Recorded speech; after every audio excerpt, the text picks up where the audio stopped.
afternoon, sir. Good afternoon, Bhavesh. How are you? I'm good. I'm clearly audible. You're audible but not loud. Can you do something to your mic so that we can hear you well? Sure, sir. Just give me a minute, sir. I'll maybe try changing my network, sir, if that helps. Just see if you can just tinker around with it so that it becomes a little more comfortable. Sure, sir. Just 1 minute, sir. Yeah, take your time. Sir, I've now connected to the Wi-Fi. It should be better, but or else All maybe right. try and be a little louder. Okay. I Yes. would recommend just speak slowly and loudly. Then everything will fall into place. Slowly and loudly. Noted, sir. Okay, good. So, Bhavesh, your interview is on 19th of February. And how many mocks have you given till now? Sir, I've given 2 in the online format and 6 I gave in the offline format, sir. Okay, tell me two observations from the previous mocks. Sir, observations, there were some that were specific, but one, of course, was that I need to tone down myself during the interview. So I was coming across as aggressive. So I've tried to work on that aspect. Second, they had also highlighted certain content deficiencies. So I'm also working on that front, sir. So every time when I ask you or you have to recall a thing, why do you look back up and do you get something from top? No, sir. I'm getting to see myself on the screen, so I'm just trying to look away from that. Okay, Doesn't happen in the offline format, sir. okay, good. I'm sure that you're not doing it in offline like that. That's sorry, no problems. Yes, sir. Okay, Bhavish. Now I understand that you have given PSIR is your optional. So tell me, what is the importance of Indian Ocean for India? Sir, there are several, sir.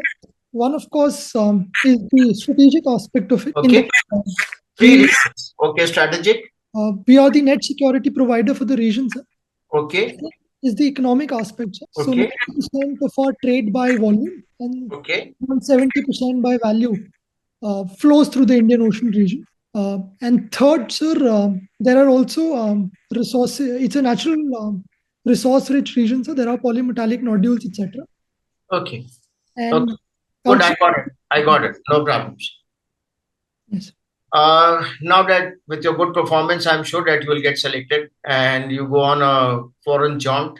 And to your good luck, you meet this Pakistan counterpart of yours.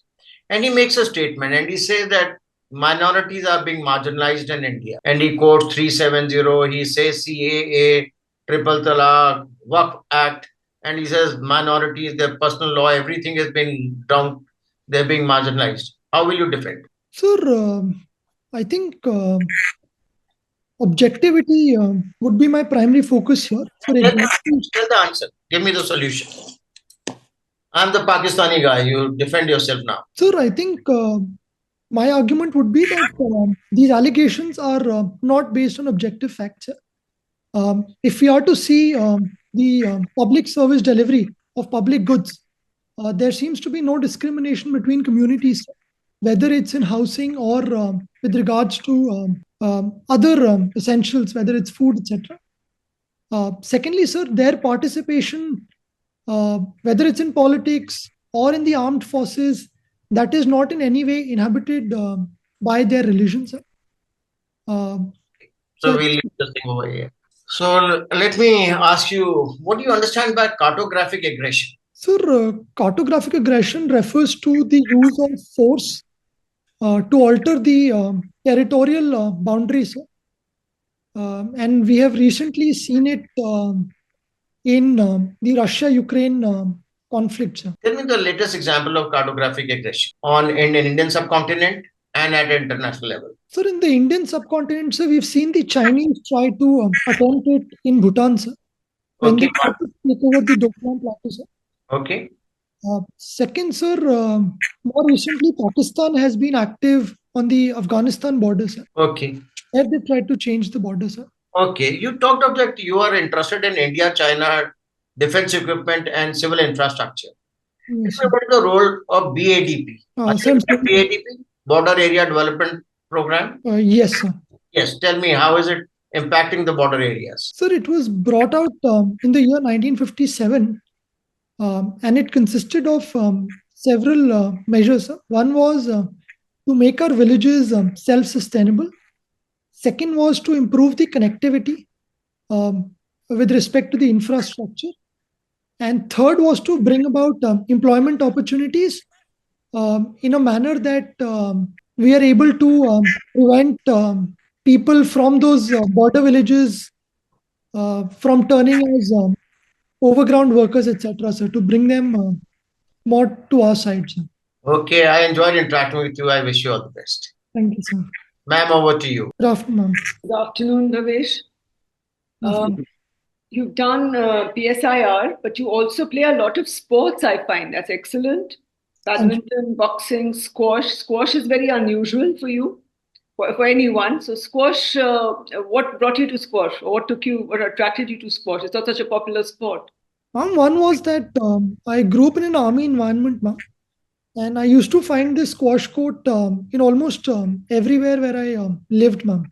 That's true. Accessibility was definitely a factor, ma'am. And I took on squash more seriously during college, ma'am. So our team was going to IIT BHU for the Spardha Fest. And that is when we decided that maybe DTU will also field the squash team. So we started preparing more seriously for that, ma'am. So we had a camp of about a month and a half. Right. That's when I took it more seriously, ma'am. But are you still playing squash?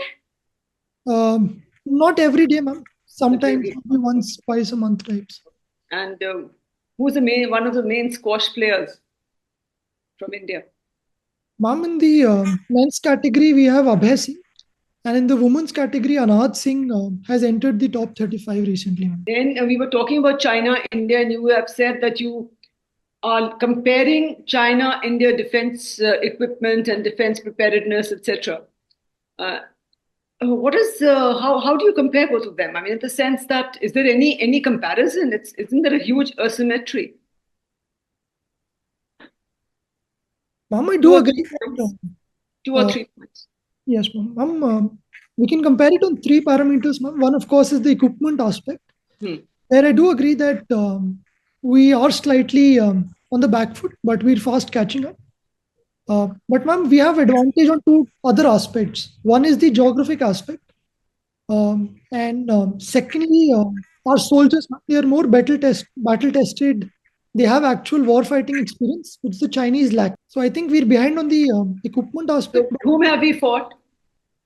If they have more experience, with whom have we fought?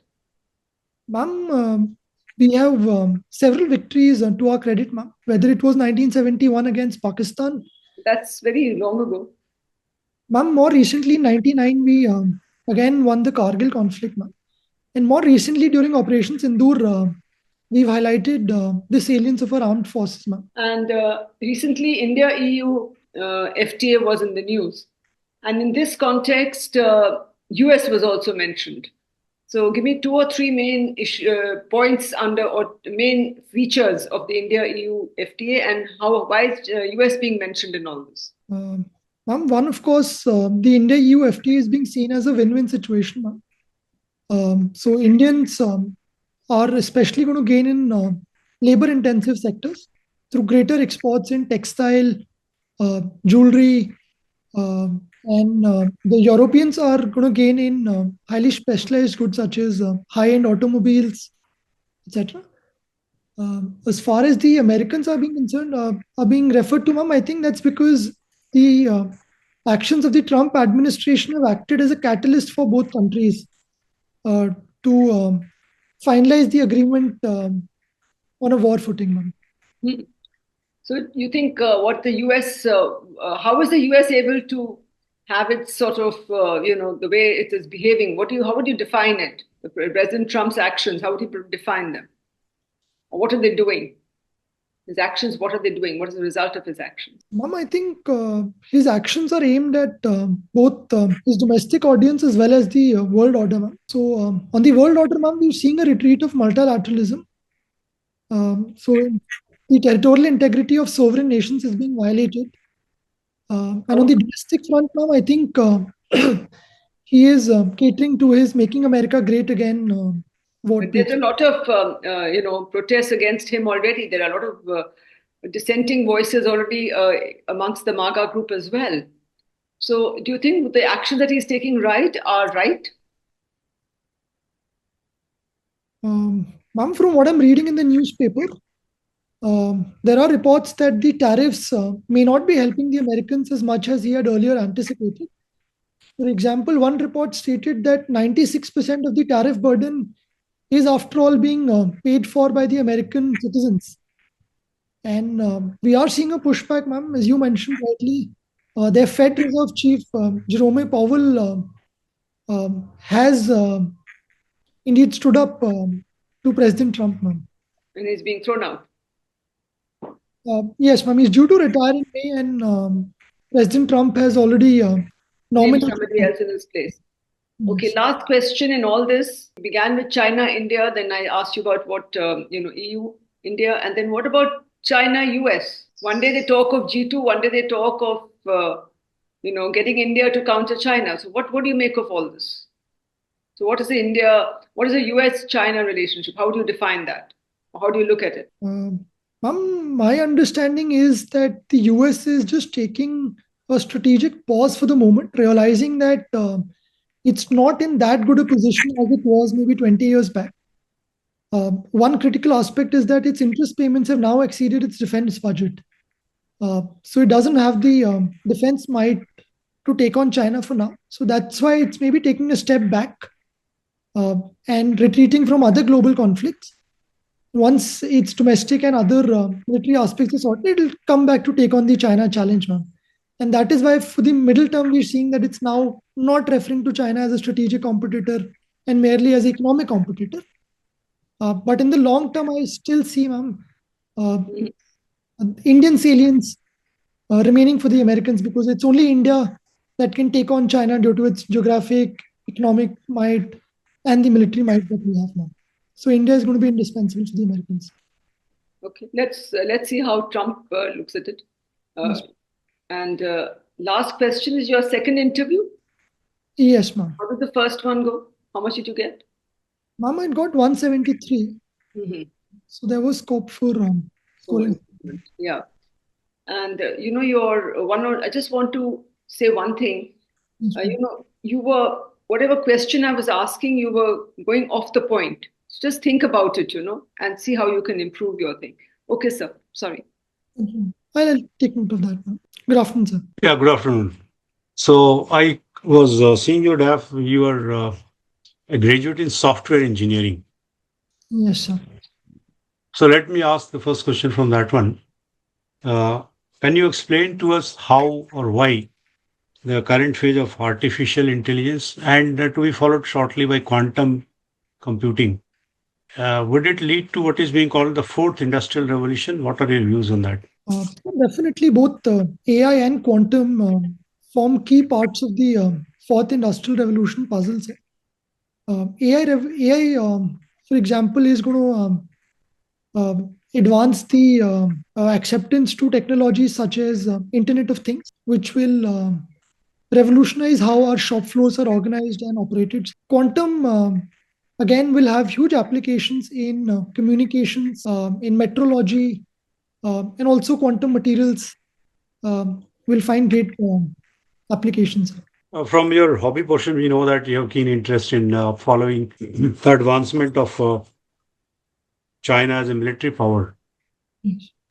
So I would like to ask a related question. Like it was projected that China will have a low-key conflict with India somewhere around 2024 or so, which actually happened in Galwan, if you recall. That was 2020.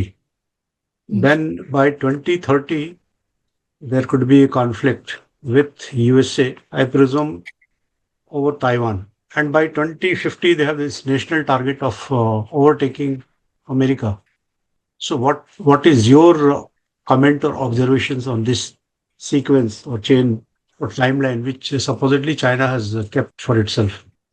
Sir, while I do seem to agree with the timelines, because the Chinese would have liked to take on India in the 2020s to establish themselves as the hegemonic power in Asia, sir, in which they failed. Which they did in 62 also. Yes. One of the key reasons was to teach that we are number one in Asia.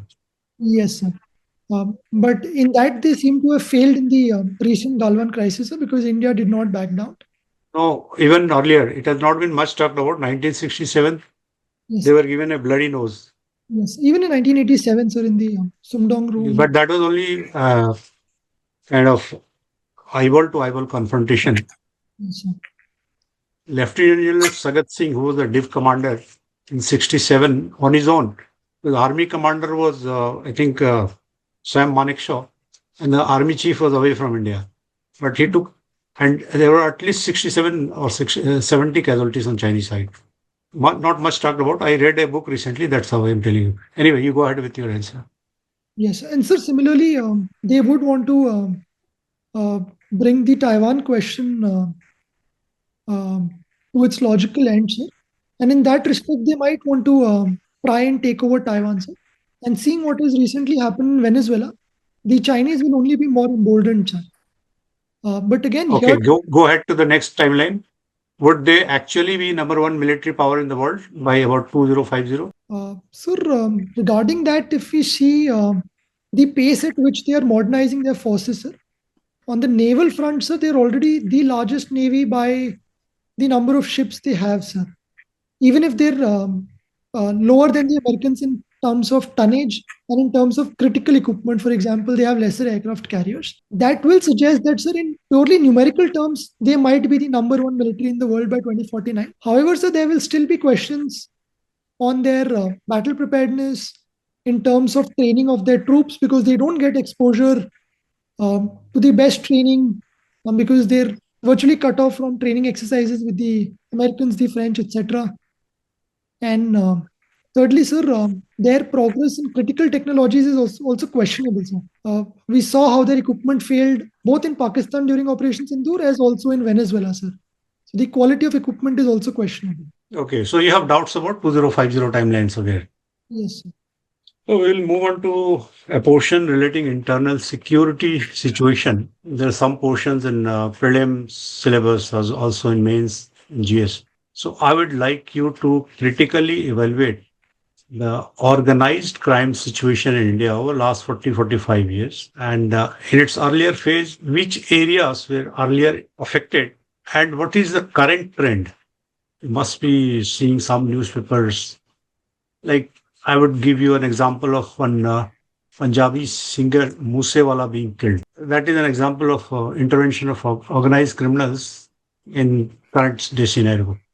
So give us a concise overview of status of organized crime in India over last 40-45 years and the current phase.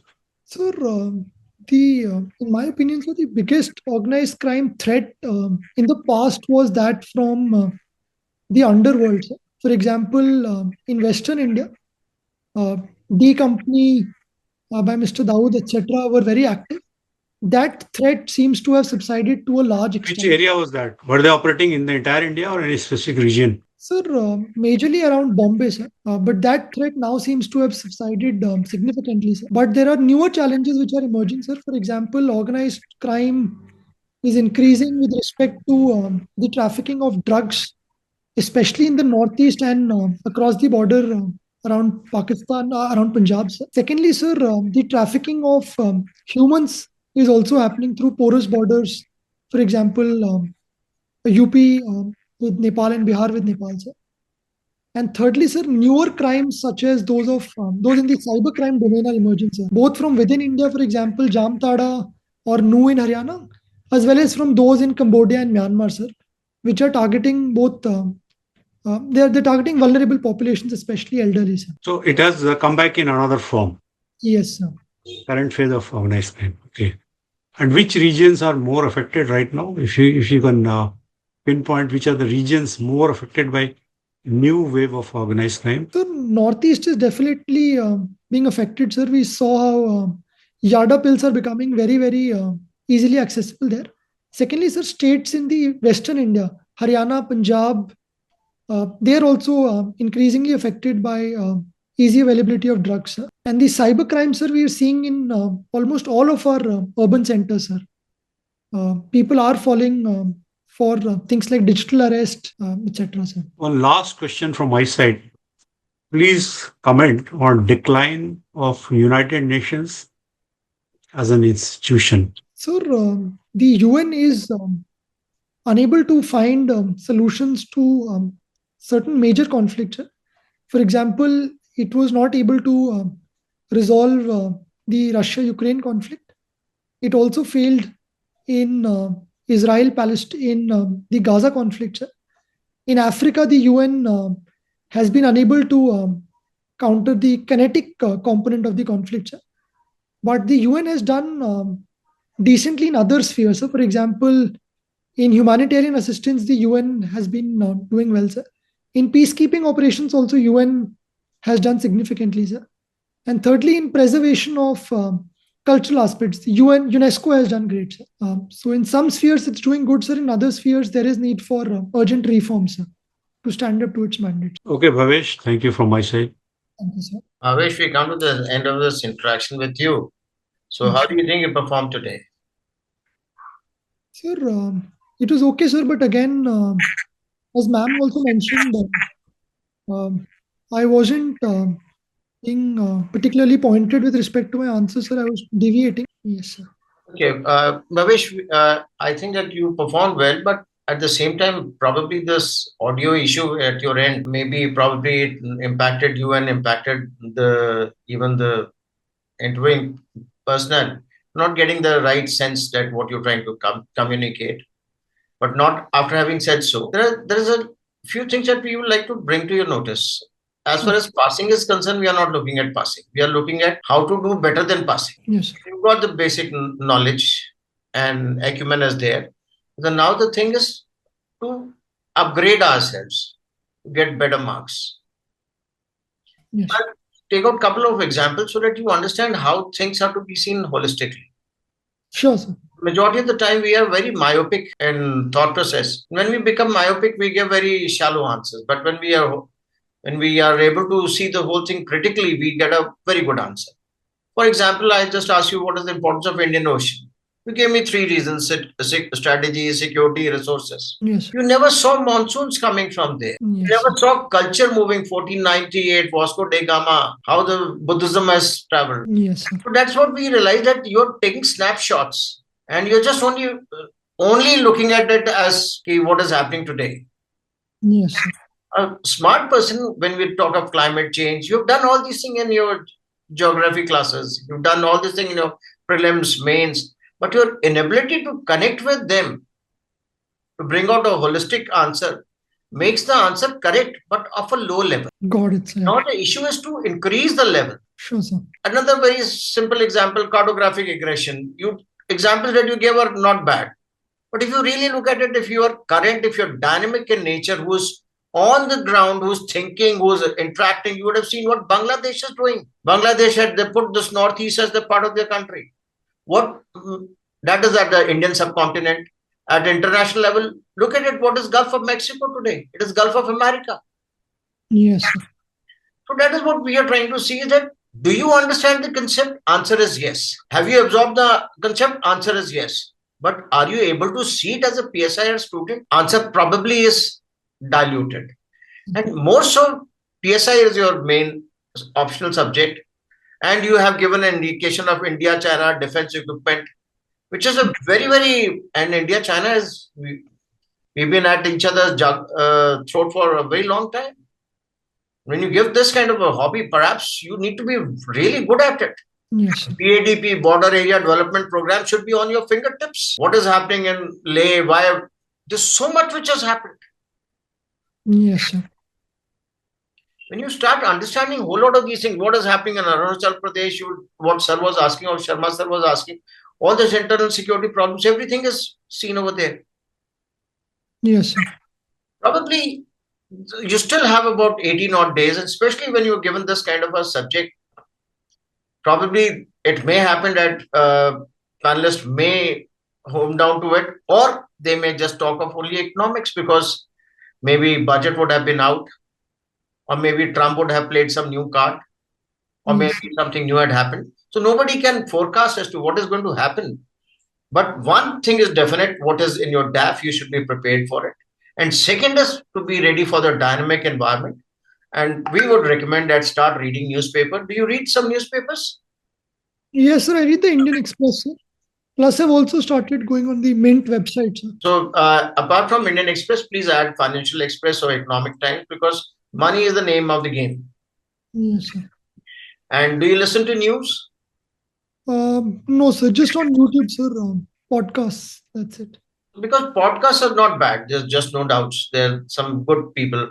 But at the same time, then we realize that there are views coming out. We are getting polarized in our thought process. Yes, sir. You have adequate knowledge of your prelims and mains. Now, the news you should be looking at is probably a DD News or Rajya Sabha News, so that you align with the thought process of the government. Sure, sir. And just listen to that news and make your own views. Read the newspaper. Instead of getting polarized by Arnab Goswami or Palki Sharma or by anyone else. Noted, sir. Especially when you are given all these subjects. So please look into a whole lot of these things. You talked of UN, why UN has not, had you talked of, maybe a smart person would have seen one of the boiling subject today is climate change. Yes, sir. You talked of few aspects, but the gravity is the more you talk, which is relevant, will add to your numbers and to your capability. Otherwise, you're a very good candidate, and we were very impressed the way you're wearing your tie. You're sitting at your home. You could have been at ease and take it easy, but no, you're committed. That's a great attitude you have. Thank you, sir. And I'm sure you'll do very well. And provided this mess up of the audio was not there, you could have performed extremely well. So you still have time on your hand. Just take care of all these things. Run through this interview again. See this video again. And try to see how you can sharpen your answers. Sure, sir. Otherwise, you're pretty good. We enjoyed interacting with you, and we wish you all the best. Thank you so much, sir. Anything, sir? Anything, ma'am? No, that's it.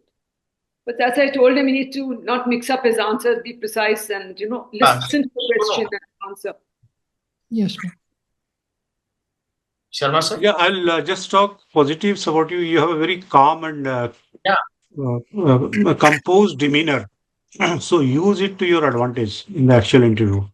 Any board will be impressed with this kind of personality. But other things which have been pointed out to do, you have to pay attention to that. Sure. Thank you so much, sir. God bless you. Take care. All the best. Thank you so much, ma'am. Thank you, sir. Thank you.